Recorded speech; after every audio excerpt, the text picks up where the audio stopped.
Stormlight Archive, most of the characters are human, and most of those humans are Alethi, or from the country of Alethkar. There are many other countries, but they're not as important. In Alethkar, things are highly segregated based on eye color. If you have light eyes, you're the best, and if you have dark eyes, you're the worst. And of course, this is a great mine for many angst. In addition to the humans, we also have the people of the Parshendi, who live out on the Shattered Plains and are able to change form via high storms and spren. We also have their cousins, the Parshmen, who are like the Parshendi, except only kind of sentient. And they work as slaves for the rich light eyes of the Alethi.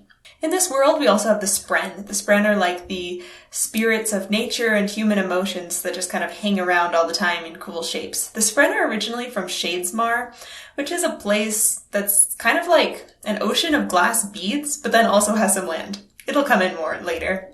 Long ago, there were two gods that ruled Roshar, honor and cultivation. Cultivation likes growth. Her main sidekick is the Night Watcher, who's basically a chaotic neutral genie. Honor is really into oaths, and people call him the Almighty. The main religion, Vorinism, worships him. And his main sidekick is the Stormfather, also important later. However, we also have our evil god, Odium. He decided to empower the Parshendi, making them into Voidbringers, which are also called the Fused, in order to conquer the world, spread hatred. He's probably crazy and his actions seem a little nonsensical. But anyway, he releases the Voidbringers and it creates a desolation as they attack the humans. So, in order to combat this desolation, Honor empowered 10 humans to be the heralds through giving them these honor blades, which gives them the powers of surge binding. So the deal with the heralds is it goes like this. There's a terrible cycle that the Voidbringers attack, and the humans get to beat them off with the help of the heralds. However, the heralds have to lock the Voidbringers away through being tortured by the Voidbringers, and this continues until one of the heralds breaks under the pressure, and then the Voidbringers get to come back and attack. As you can tell, this cycle just slowly results in all of the heralds going crazy and being so done with being tortured all the time, which it does. So eventually, 9 of the 10 heralds decide, this is the absolute worst, let's just not go back to being tortured, and instead leave the humans to fend for themselves.